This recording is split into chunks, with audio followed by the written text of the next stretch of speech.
Amigos e amigas que acompanham a TV Canção Nova, mais um programa no ar, Pergunte e Responderemos. Esse programa, você já tem acompanhado nas quartas-feiras neste horário, tem como objetivo responder perguntas ligadas à nossa fé católica. Aquilo que tem resposta no catecismo da igreja, nas doutrinas, a gente responde. O que não estiver diretamente ligado com a nossa fé, eu dou uma opinião. Opinião é opinião, aceita quem quiser. Ok? Diferente daquilo que a igreja responde para nós. Muito bem, convido você para rezar comigo, pedindo a Deus a sua graça, a sua bênção, para que a gente possa fazer um bom programa, pedindo a Nossa Senhora que interceda por nós neste momento. Jesus disse: sem mim, nada podeis fazer. Em nome do Pai, e do Filho, e do Espírito Santo. Amém. Ave Maria, cheia de graça, o Senhor é convosco. Bendita sois vós entre as mulheres. Bendito é o fruto do vosso ventre, Jesus. Santa Maria, Mãe de Deus, rogai por nós, pecadores, agora e na hora de nossa morte. Amém. Glória ao Pai, ao Filho e ao Espírito Santo, como era no princípio, agora e sempre. Amém. São José, rogai por nós. Em nome do Pai, do Filho e do Espírito Santo. Amém. Quero aproveitar, já lembrando aí de São José, que dia 1º é dia de São José operário, né? Inclusive eu estou fazendo uma novena pelo meu Facebook, todo dia às 5h30 da tarde. Se você quiser acompanhar, né? A novena vai terminar no dia 1º, dia da festa de São José, o grande São José, patrono da igreja, definido pelo Papa Pio IX, patrono, né, e protetor da Santa Igreja. Assim como a Maria é mãe da igreja, São José é pai da igreja. Muito bem, quero saudar vocês que estão aqui. Depois do intervalo eu vou dizer o nome da cidade de vocês, ok? É uma alegria recebê-los aqui.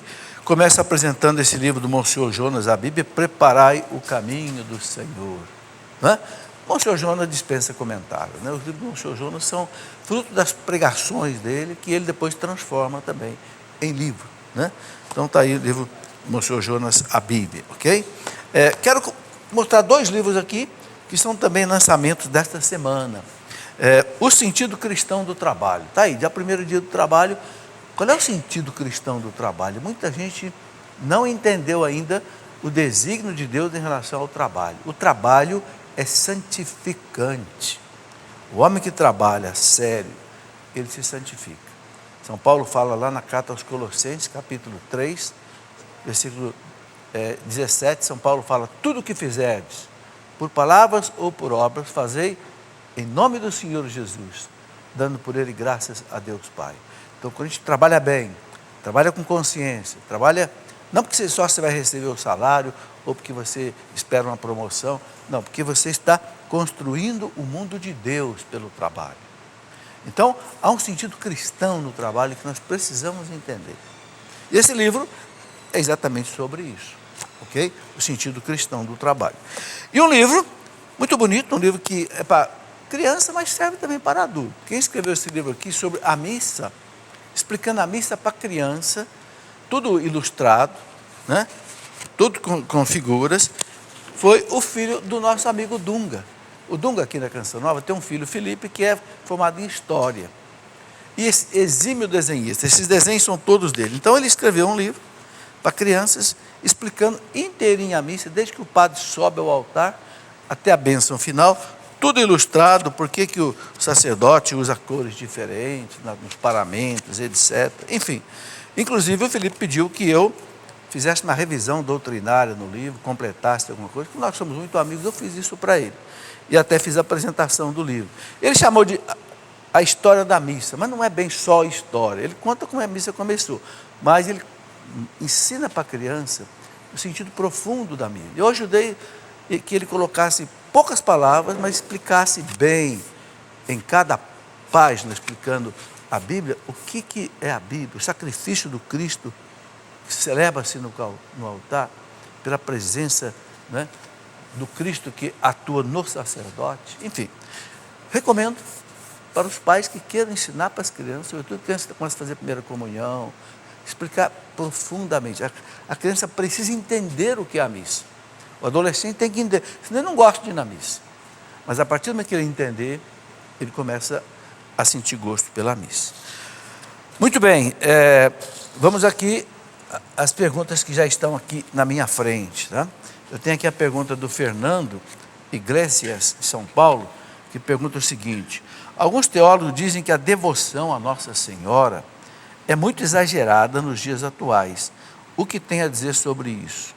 Bom, Fernando, eu acho que não é questão de ser exagerado, não. É questão de ser certa ou ser errada. A igreja ensina profundamente a devoção à Virgem Maria. Claro, a reza do terço, as ladainhas, as devoções, as procissões, né? Porque Maria, né, abaixo de Deus, todo o poder foi dado a ela. É a medianeira de todas as graças, né?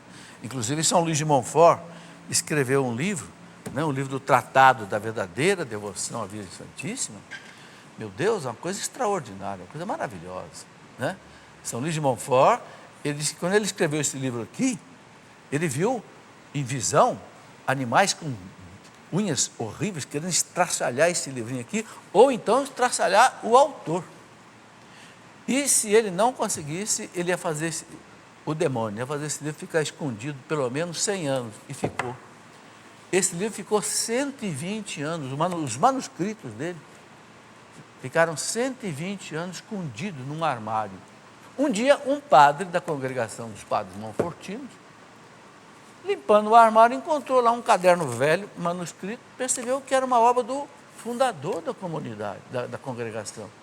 Era o Tratado da Verdadeira Devoção à Virgem Santíssima, que fala de devoção profundíssima a Nossa Senhora. Inclusive, o Papa João Paulo II diz que esse livro aqui mudou a vida dele, a devoção dele à Virgem Maria. Tanto assim que o Papa colocou no brasão dele, Totus Tuus Maria, né? Sabe? Então, a devoção a Maria nunca é demais, desde que ela seja correta, né? Existe uma encíclica do Papa Paulo VI, Marialis Culto. Como é que deve ser o culto à Virgem Maria? Sabe? Nada é exagerado em relação à Virgem Maria. João Paulo II dizia assim, que antes dele ler esse livro, ele tinha também um pouco de dúvida se a devoção muito a Maria não punha Jesus na sombra. E aí eu entendi que não, que toda a devoção que você presta a Maria chega a Jesus.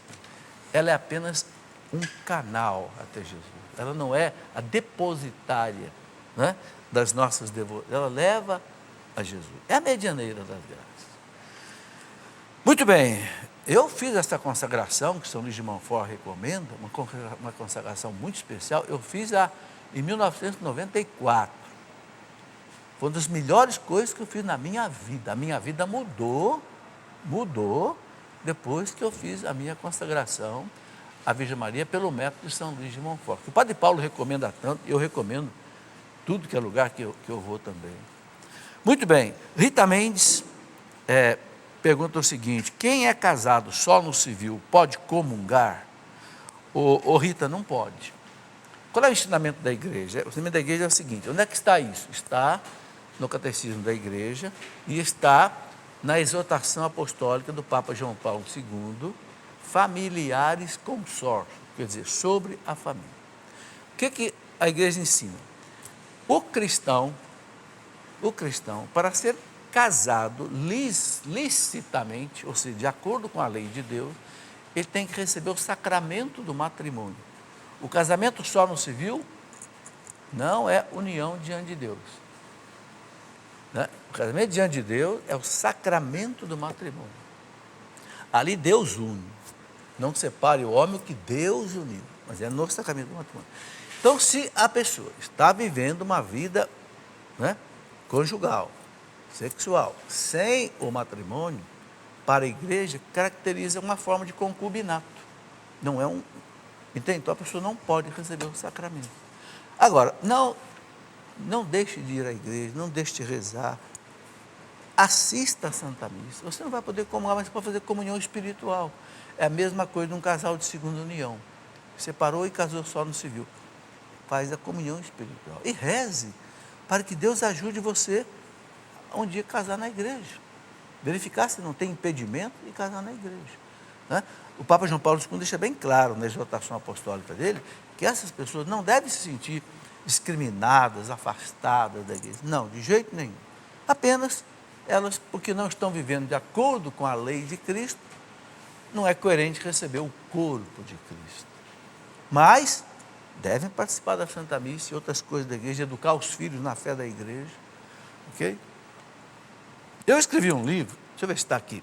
Tá, Problemas no Casamento.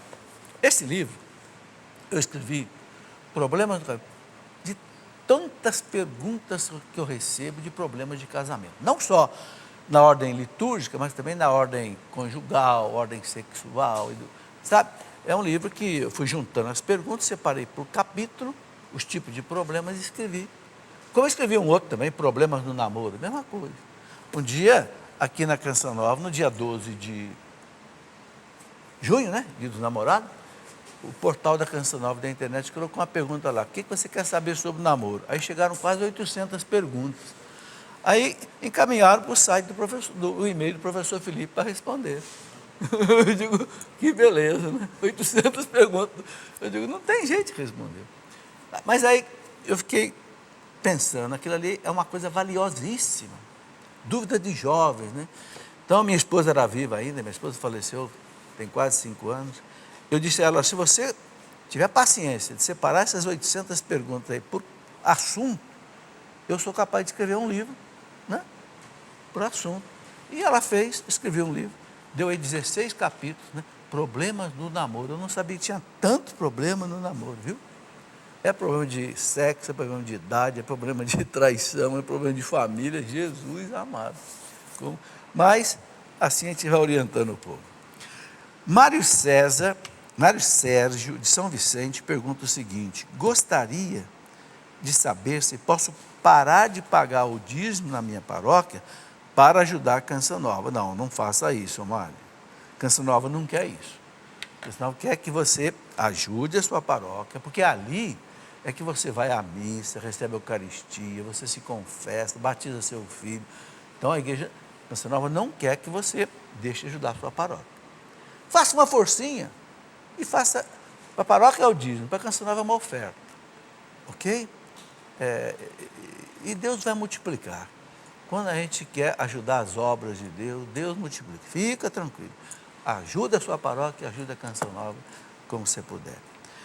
Então, outra pergunta ligada também a dízimo, que é do Gil, que é de Bela Cruz, no Ceará. O Gil pergunta assim: sou católico e minha paróquia tem o dízimo instalado. Bom, todas as paróquias têm. Devo pagar uma missa de falecido? Quais os meus direitos enquanto católico, segundo o Código de Direito Canônico? Bom, ô Gil, então eu vou fazer o seguinte: eu vou pegar o código aqui, de Direito Canônico, é isso daqui, ó. E o código fala da questão do dízimo no parágrafo 1262, no cânon. O que ele diz aqui? Eu vou ler um pouco. Ele diz assim: que os fiéis concorram para as necessidades da igreja com as contribuições que lhe forem solicitadas, segundo as normas fixadas pela Conferência dos Bispos. O que está fixado no Catecismo da Igreja sobre dízimo?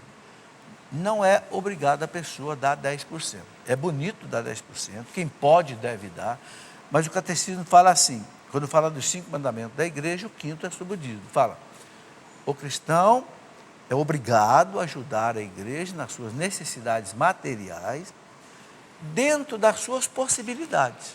Não fala 10%, fala dentro da sua. Por exemplo, a pessoa ficou desempregada, não tem como ela ajudar. Mas se recuperou o emprego, ajuda a ajudar. Quanto? Quanto depende daquilo que você pode fazer. São Paulo dizia, né, na carta lá aos Coríntios, né, o importante é dar com alegria. Não dá reclamando, não dá, né? Deus ama aquele que dá com alegria, né? Então, está aqui, o código fala bem disso. Agora é o seguinte, ela pergunta aqui se deve pagar a missa de falecido ou não. Veja bem, não é só a missa de falecido. A igreja cobra uma taxa, às vezes, pelo batismo, pela crisma, pelo casamento, pelas celebrações do uma exequia. Aí não é um pagamento e nem é um dízimo. Aí a igreja chama de espórtula. Ok? Você não está pagando um sacramento. O sacramento não tem preço. Todo sacramento custou o sangue de Cristo. O sangue de Cristo não tem preço. Então é uma ajuda que é dada para a igreja. Há lugares que o padre diz assim: quem paga o dízimo está dispensado dessas taxas. Outros lugares, o dízimo é tão pouco que o padre não pode dispensar, entendeu?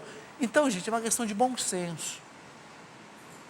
Saber como é que é a situação da paróquia. Eu conheço paróquia que não cobra nada. Por quê? Porque tem um dízimo muito bom. Tem paróquia que não tem dízimo bom, então o padre é obrigado a fazer festa de santo, né, com quermesse, com não sei o quê.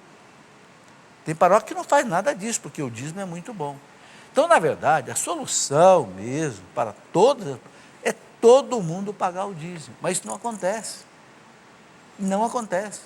Se você checar nas missas de domingo, quantas pessoas vão à missa de domingo nessa paróquia e quantos são dizimistas, você vai ver que não chega a 20%. Resultado, o padre é obrigado a cobrar de outra forma, entende? Então, aí é uma questão, o Código de Direito Canônico não coloca uma definição sobre isso. Se pagou o dízimo, não tem que pagar a esporte. Não, o Código não fala. Mas eu penso que isso é uma questão de bom senso. Muito bem. Emanuele Viana pergunta o seguinte: qual a doutrina infiltrada no cristianismo no período do nascimento de Santa Margarida Maria Lacoque? Emanuele, na verdade não foi uma doutrina infiltrada, foi uma heresia. A heresia chamava-se jansenismo. Jansen era um bispo da cidade francesa de Ypres, e lá por volta do ano de 1600, né, surgiu ali, ele pregava um cristianismo muito assim pesado, né, um Deus assim muito castigador, né, ele achava que algumas pessoas, isso aí foi meio influência do protestantismo, né, que o protestantismo é do século XVI também, o jansenismo do século XVII. Então, algumas pessoas estavam-se meio que predestinadas ao inferno. Opa! A igreja reagiu e considerou como heresia, jansenismo, né? Aí, Jesus começou a aparecer para Santa Margarida Maria Lacoque, exatamente por volta de 1640, e mostrou para ela, na mão, o seu coração. E disse: Maria, não é nada disso, eu não sou um Deus rancoroso, sou um Deus misericordioso, né? Aí tem tudo a festa do coração de Jesus, que nasceu a partir desta aparição. O padre que era o diretor espiritual de Santa Margarida Maria Lacoque, São Cláudio Colombieri, que era um padre jesuíta, ele assumiu essa devoção que Jesus pedia a ela, a devoção ao Sagrado Coração dele, ele espalhou no meio dos jesuítas, depois em toda a Europa, até que no século seguinte, século XVII, o Papa confirmou como festa oficial da igreja, que nós celebramos agora, logo depois da Páscoa, aí, a gente vai celebrar a festa do Sagrado Coração de Jesus, Sagrado Coração de Maria.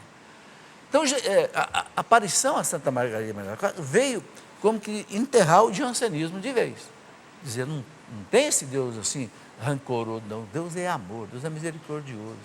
E aí Jesus prega a misericórdia. E é interessante que essa devoção, né, ela ressurgiu agora, na festa de domingo passado, né, o Domingo da Misericórdia, com Santa Faustina Kowalska, que teve o mesmo alento, né, e que o Papa João Paulo II transformou também numa missa oficial, né, primeiro domingo depois da Páscoa, o Domingo da Misericórdia.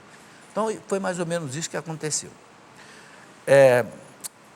Quem quiser aprender isso com mais detalhes, eu sou professor de História da Igreja, aqui na Canção Nova, no seminário. Nesse livro, no volume 2, História da Igreja, volume 2, a Idade Média, né? Não, na verdade não é aqui não, porque já é a Idade Moderna Contemporânea. Vou aproveitar, vou mostrar. Esses dois volumes são dois volumes de História da Igreja. História Antiga, que vai até o ano 500, Idade Média, que vai até o ano 1500. O terceiro volume, que já está pronto, eu estou lançando, é que fala desse assunto, porque já é 1600 e pouco. Aí já é a Idade Moderna, depois a Idade Contemporânea. Ali eu coloco todo um descritivo do que foi o jansenismo, a devoção ao Sagrado Coração de Jesus, etc. Muito bem. Maria de Lourdes, de Jacarezinho, no Paraná. Gostaria de saber se Adão e Eva são nomes coletivos. Não, Maria de Lourdes. Adão é o primeiro homem, Eva é a primeira mulher. Existiram? Existiram. Às vezes eu escuto uma heresia. Não, Adão e Eva não existiu. Como não existiu? Adão é o primeiro homem. O primeiro homem que Deus fez, né, veio da evolução. Quando um primata chegou ao ponto de que já tinha um cérebro suficientemente desenvolvido para receber o espírito, a alma, que é Deus quem põe, a evolução traz o corpo. Deus colocou a alma e gerou um primeiro homem. Esse primeiro homem é o Adão. O que nós não sabemos é quando foi e onde foi e como foi. Isto a ciência está pesquisando. Pode ser que um dia a ciência diga assim, olha, o primeiro homem existiu há 2 milhões de anos atrás, ou há 400 mil anos atrás, e foi no lugar tal, no país tal. É o Adão e a Eva. Então, o fato de nós não sabermos quando, onde, quando, não quer dizer que eles não existiram. Nós somos filhos de Adão e Eva. Então, nossos pais existiram. Eles cometeram o pecado original. Sem dizer que Adão e Eva não existiam, então não existiu o pecado original. A gente nega outra heresia que se comete. Adão e Eva existiram, foram pessoas humanas que pecaram, pecado original, e que fez com que Jesus Cristo viesse ao mundo morrer numa cruz para tirar o pecado original. Sabe, a coisa é muito séria negar essas coisas. O fato de nós não sabermos onde, como e quando, não quer dizer que não existiu. E não é nome coletivo, não é nome de uma comunidade, não. Adão, no hebraico, é Adam, que quer dizer o quê? Homem. É a palavra homem, um homem. Eva quer dizer o quê? Mãe dos viventes, a primeira mulher. Sabe, os bons teólogos garantem isso, né? Adão e Eva existiram. Eu gostaria até de citar um livro que eu escrevi, se a produção tiver aí, puder me mostrar, Os Dogmas da Fé. Os Dogmas da Fé está por aí? Eu queria mostrar esse livro, por quê? Porque esse livro é um trabalho que eu fiz em cima dos documentos da igreja. Pode pegar, pega aí para mim. Essa moça é a produtora do programa, né?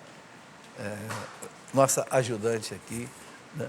Fernandinha. Olha, esse livro, dos Dogmas da Fé, aqui eu coloco o que a igreja ensina, o que é verdade de fé. Reparem que é um livro meio grosso, porque são todos os dogmas da fé. Dogmas sobre a criação, dogmas sobre Deus, dogmas sobre os sacramentos, dogmas sobre a moral católica, dogmas sobre o Papa, dogmas sobre a igreja.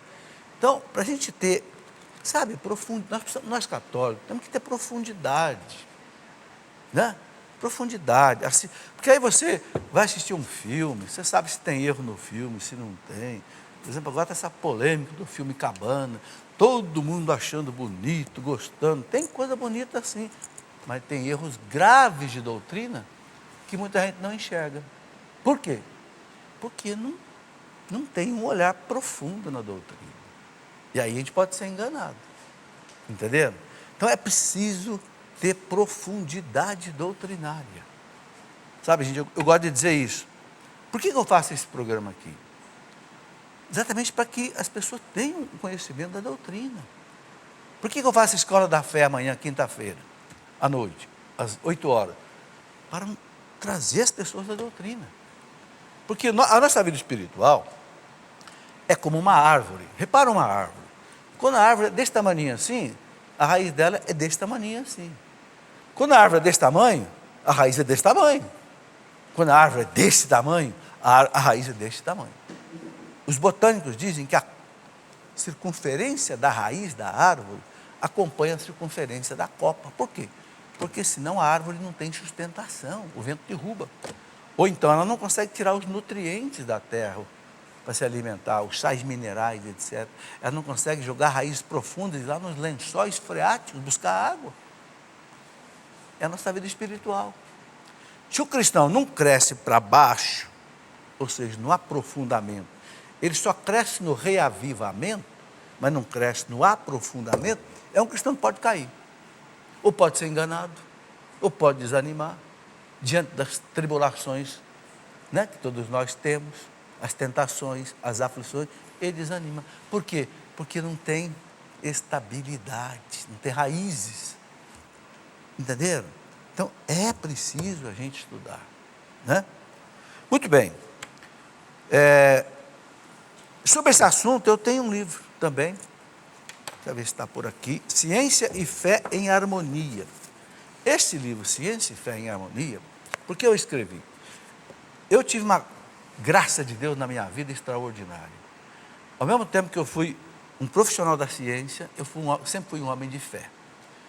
Eu fiz doutorado em Física, no Instituto Tecnológico de Aeronáutica do ITA, fiz pós-doutorado na Unesp, aqui em Guaratinguetá, e ao mesmo tempo fiz teologia, né?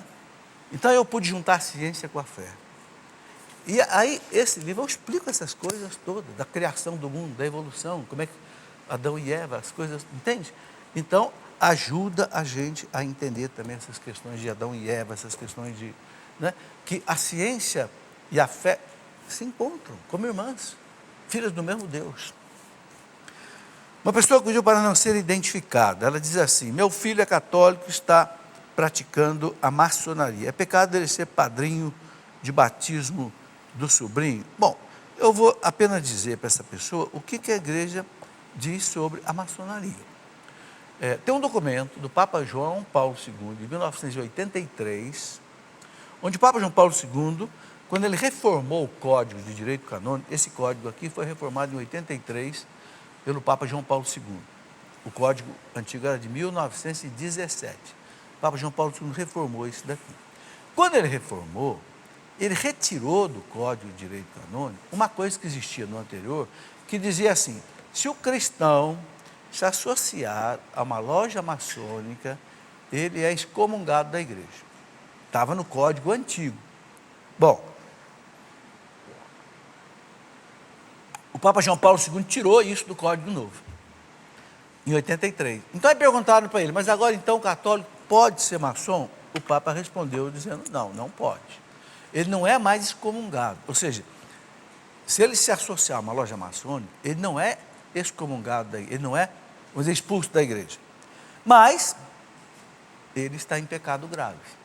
Não pode comungar. Está no documento do Papa João Paulo II. Então é isso que eu posso dizer com relação ao que a igreja definiu com relação a esse assunto. Muito bem, está na hora do intervalo, vamos a ele. Depois do intervalo, nós teremos as perguntas que chegaram por e-mail. Espere aí que o nosso intervalo é bastante rápido. Só um minuto.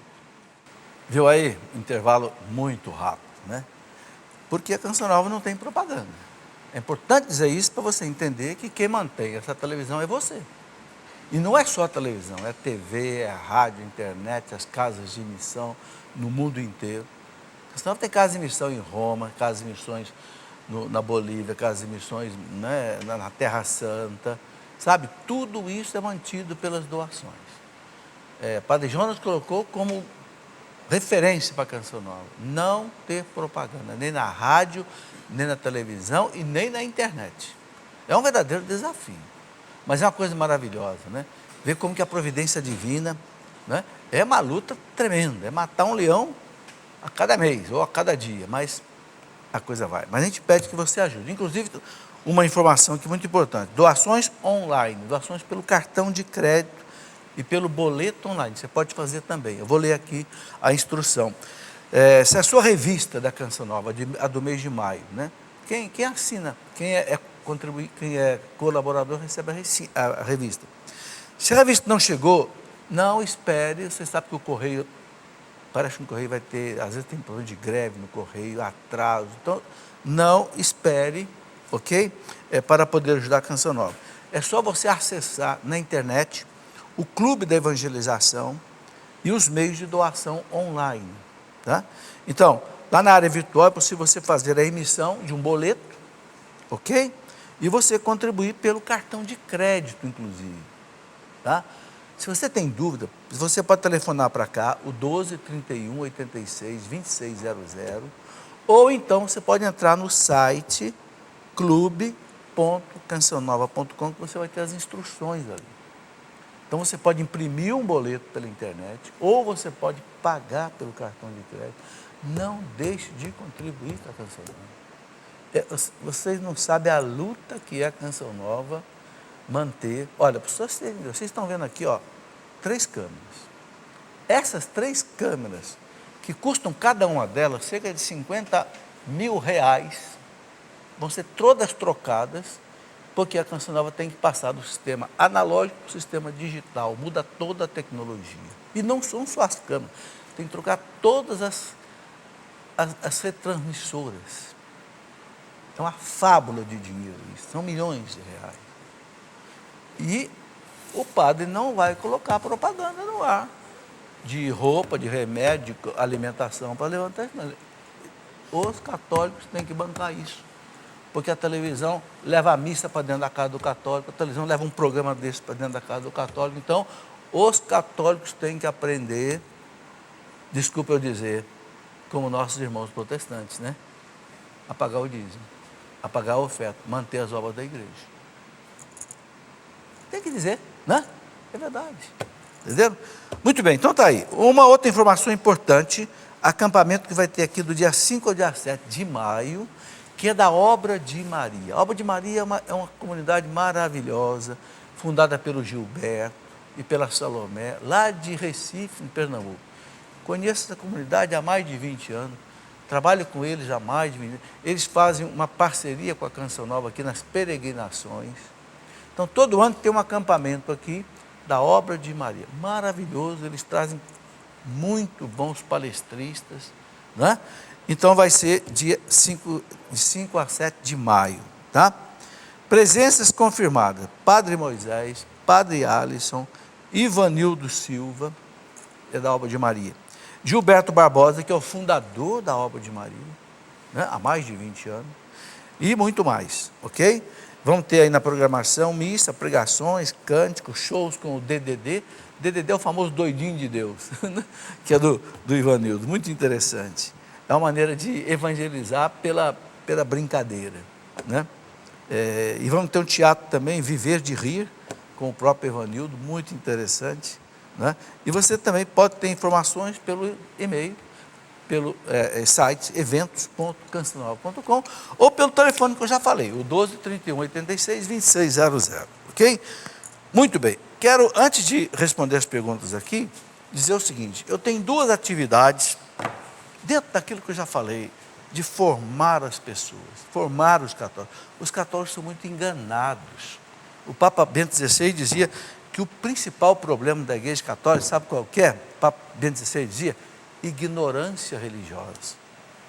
Então o católico se deixa enganar, vai para seitas, vai para as igrejas que não foi fundada por Jesus. Por quê? Porque não conhece a beleza da Igreja Católica, a doutrina católica. Então, por isso, eu comecei uma coleção de livrinhos explicando temas assim, parciais, ok? Aqui tem muitos assuntos. Quem é Deus? Né? O que foi a Inquisição? O que foi, por exemplo, o caso Joana d'Arc? Como é que se pode entender o Apocalipse? Enfim, temas assim ligados, o que é a ideologia de gênero? Todos esses assuntos ligados, né, que nós precisamos conhecer. E junto com isso, eu comecei no meu site cleofas.com.br, um curso de teologia à distância, ok? Eu chamei de Escola da Fé Online. Se você entrar no site Cleofas, tem lá uma caixinha, Escola da Fé Online. Já tem um ano que esse curso está andando, nós estamos com mais ou menos 650 alunos inscritos, assistem às aulas, eles mandam pergunta para mim, eu respondo as perguntas na sexta-feira. Se você entrar agora, por exemplo, você tem acesso a todas as aulas anteriores. Qual é a matéria? A matéria é teologia. Ou seja, mostrei aquele livro aqui, Dogmas da Fé, né? Quem é Deus? A criação do mundo, a criação do homem, a criação dos anjos, o pecado original, a questão do demônio. Aí vem a cristologia, mariologia, teologia sacramental, teologia litúrgica, teologia bíblica, história da igreja. Por exemplo, agora dia 8 de maio, vão começar as aulas sobre história da igreja, né? Vou começar com a história da igreja antiga, depois vamos ter a história da igreja média, a história da igreja contemporânea. Se a gente não conhecer a história da igreja, a gente não conhece a igreja, não ama a igreja. Então, esse curso na internet é mais ou menos meia hora por dia, você acessa a hora que você quiser, fica lá no seu computador, você baixa, você vai ter uma senha, você baixa ali. É um vídeo, mais ou menos 10, 15 minutos, um áudio para você ouvir, tudo sobre a mesma matéria do dia, e uma página para você ler, entende? Sobre a matéria do dia, aí vai mudando. E você manda as perguntas para mim. e eu respondo para você, sempre na sexta-feira, ok? Bom, vamos aqui. Neide, Águas Lindas de Goiás, é verdade que não se deve cruzar as pernas na Santa Missa? Ô Neide, muita gente acha que realmente não é conveniente. Eu nunca li nenhum documento da igreja, no Missal Romano, nunca li sobre isso. Nunca li, sinceramente não li. Um dia eu vi uma pessoa com a perna cruzada, e ela disse assim para mim, eu acho que ela ficou meio sem graça. Professor, eu estou com a perna cruzada, sabe por quê? Se eu não cruzar a perna, eu tenho muita dor na coluna. Eu digo, fica a perna cruzada. Entendeu? Quer dizer, então, não está documentado na igreja. Alguns acham que é falta de respeito. Não sei, eu acho que é preferível não dobrar. Mas se a pessoa precisa, e se ela concentra a atenção em Deus, olha, a gente vai conversar com um amigo, você cruza as pernas, eu não acho que Deus vai ficar tão ofendido assim, não. Mas no altar, por exemplo, o padre não cruza as pernas, já repararam, né? Não, as duas pernas sem cruzar. É mais bonito, é mais elegante, mas tem que ver também caso a caso. Vamos lá.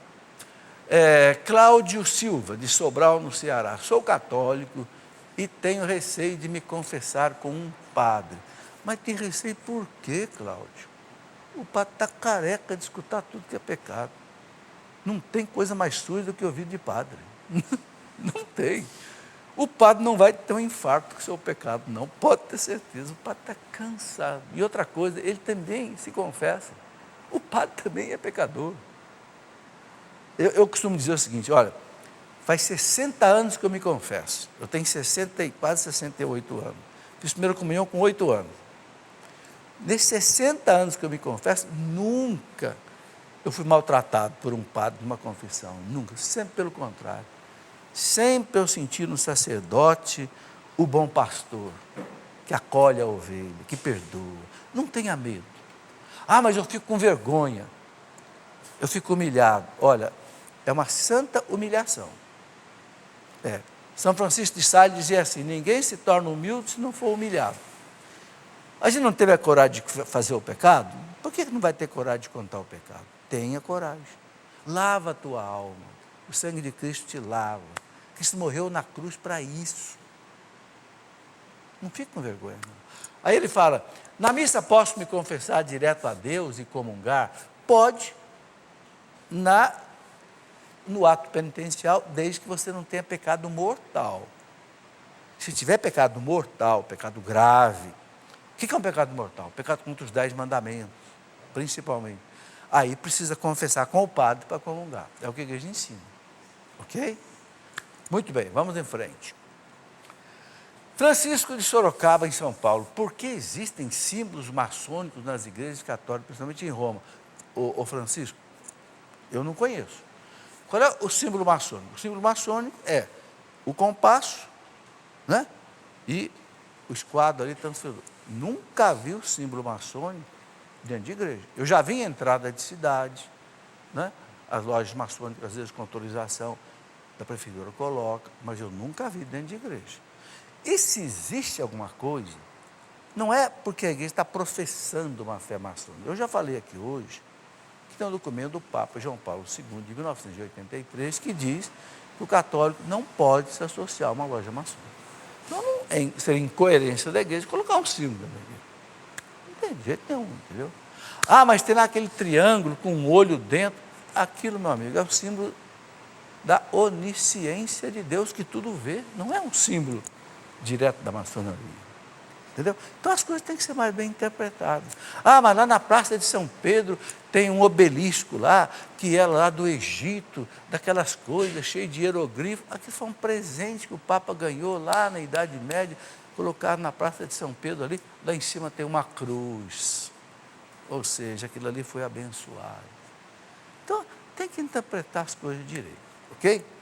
Muito bem, vamos lá. Tive 2 filhos com um homem casado. É pecado comungar? Olha, quem é que não pode comungar? Quem não está casado, unido pelo sacramento do matrimônio. Se não está, se vive casado, não foi unido pelo sacramento do matrimônio, não está vivendo de acordo com a lei de Cristo. Então o Papa João Paulo II diz, então não pode receber o corpo de Cristo. Porque não está vivendo de acordo com a lei de Cristo. É isso. Vamos lá. Tenho vocação para a vida religiosa e sofro com o vício da masturbação. O que fazer? Vou para o seminário com esse vício ou não? Olha, o vício da masturbação não é impedimento de você um dia ser padre. Você tem que lutar contra o vício. Se você quer ser um seminarista, então lute contra o vício. Como é que você vai lutar contra o vício? Eu queria recomendar um livro. Se tiver aí, mostra para mim. É O Brilho da Castidade. Esse livro eu escrevi exatamente para um jovem vencer e viver a castidade. Ali eu coloco uma série de reflexões, orientações. Você deve sabe? O que Jesus disse para vencer a tentação? Vigiai e orai. Então orar, você sabe o que é orar? Reze o seu terço, se consagre a Nossa Senhora, se consagre a São José, os patronos da castidade, né? É a oração, a Santa Missa, a Palavra de Deus, ou seja, vida espiritual, né? Você sabe que mosca não assenta em prato quente, a mosca assenta onde? A mosca assenta em prato frio, não é assim? Então, aqui, esse livro aqui é O Brilho da Castidade. O jovem que quiser viver a castidade, que é uma coisa maravilhosa, leia esse livro, né? Esse livro eu escrevi porque quando eu tinha 13 anos de idade, eu li um livro de um padre, acho que húngaro, chamado Chamertott.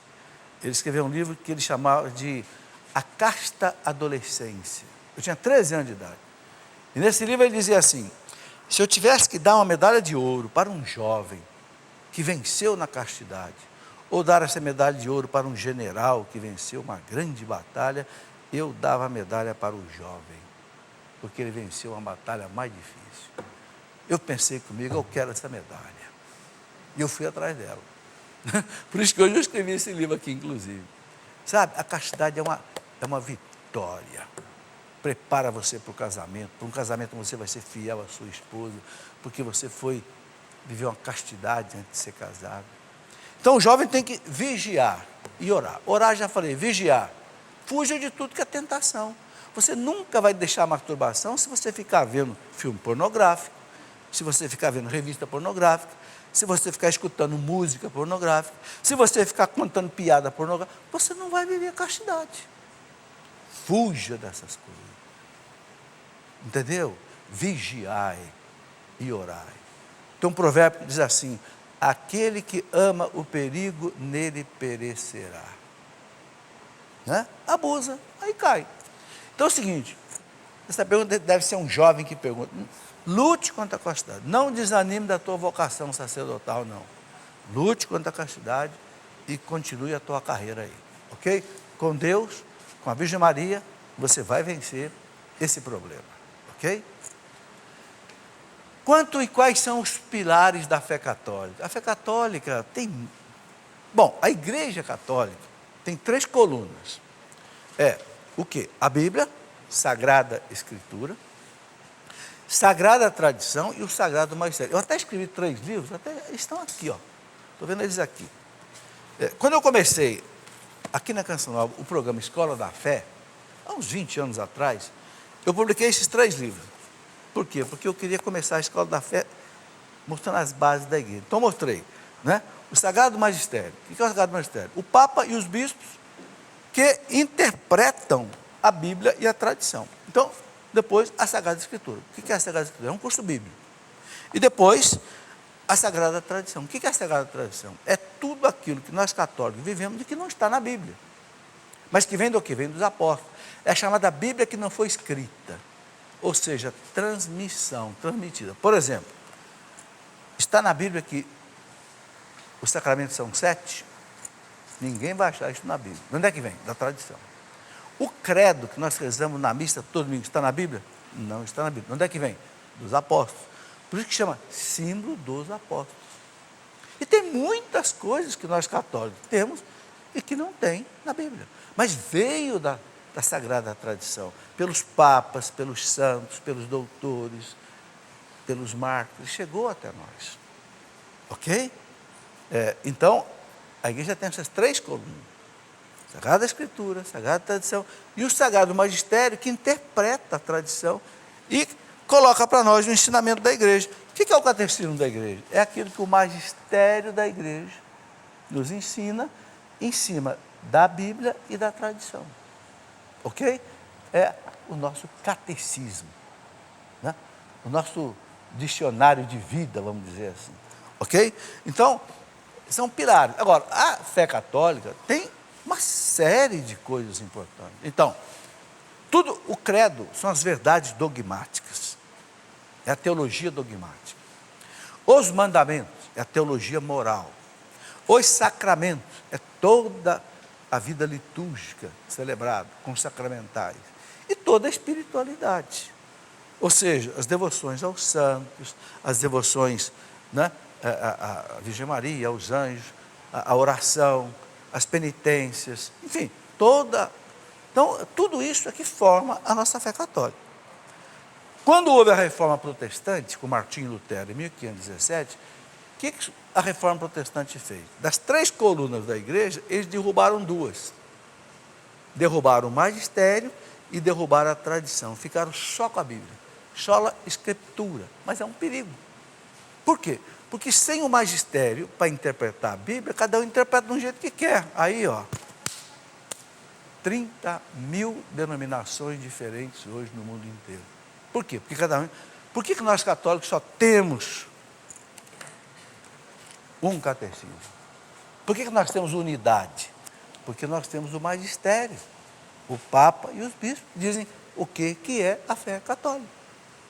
Quando o Papa João Paulo II aprovou o catecismo, olha o que ele escreveu aqui no documento de aprovação do catecismo, que ele chamou de Constituição Apostólica Fidei Depositum, depósito da fé. O Papa diz assim, que esse catecismo aqui, né, está escrito assim aqui, nos é dado a fim de que sirva de texto de referência seguro e autêntico para o ensino da doutrina católica e de modo muito particular para a elaboração dos catecismos menores, né? Aí diz assim, o catecismo da Igreja Católica, por fim, é oferecido a todo homem que nos pergunte a razão da nossa esperança e queira conhecer aquilo em que a Igreja Católica crê. O Papa diz, aqui está o texto de referência. Por isso, meus irmãos, que eu não largo sabe, esse aqui eu chamo de meu kit. Meu kit. A Bíblia, o catecismo e o estatuto da igreja, o Código de Direito Canônico. Eu tenho uma bolsinha preta, eu vou pegar ela aqui embaixo, tá? Eu carrego aqui dentro dessa bolsinha. É meu kit. Eu vou para os Estados Unidos pregar, eu levo isso. Eu vou para o Japão pregar, Portugal, eu levo. Eu vou para São Paulo, Rio, Brasil, eu levo. Sabe? É a doutrina católica. Se nós fizermos isso, ninguém vai enganar a gente. Você vai assistir um filme, vai ver o que está certo, vai ver o que está errado. Você vai ler um livro, você vai ver o que está certo e o que está errado. Você não fica aí sendo arrastado, como diz São Paulo, pelos ventos de doutrina, como crianças, né? Que não sabem o que é o certo e o que é o errado. Bom, vamos lá, pode passar. Por que não se diz amém na oração do Pai Nosso na missa? É porque é o seguinte, porque a missa tem a oração eucarística.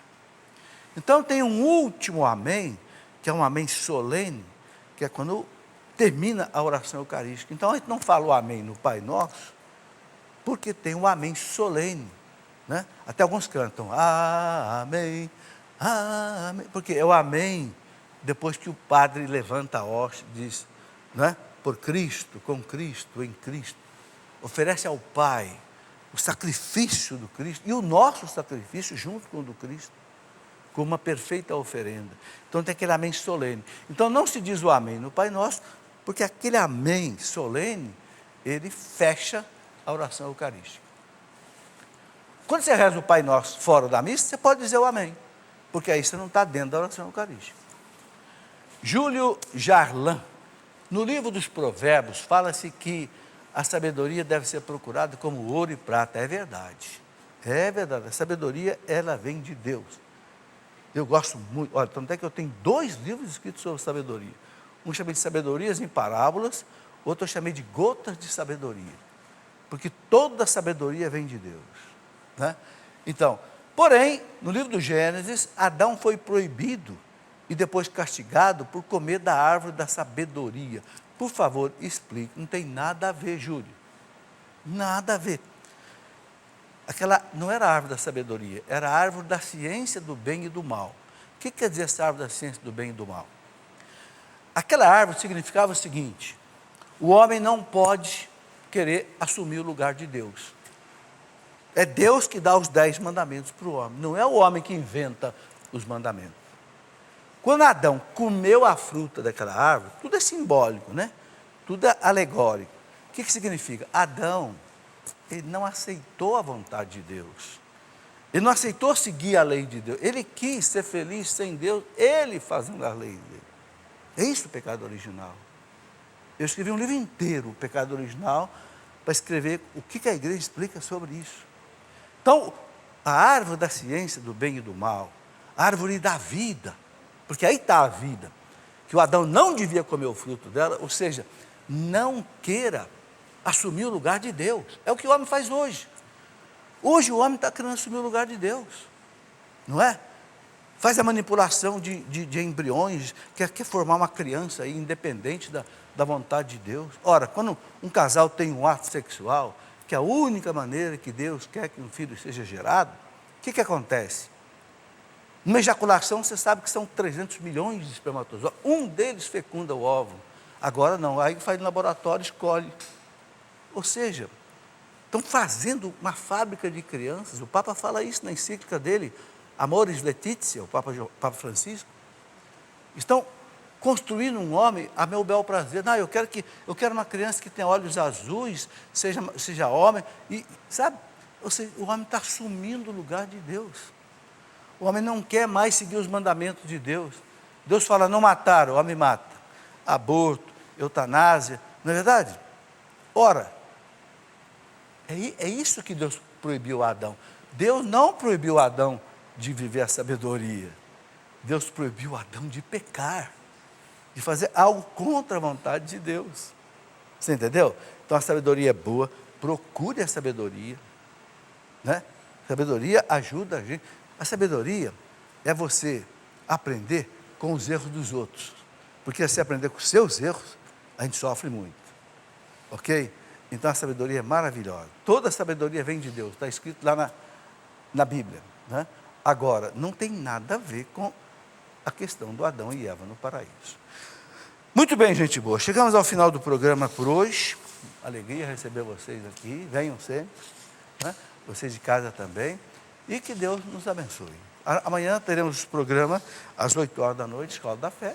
Quem estiver por aqui, quiser voltar a assistir, vai ser uma alegria. E você de casa, nos encontraremos também, se Deus quiser. Um grande abraço.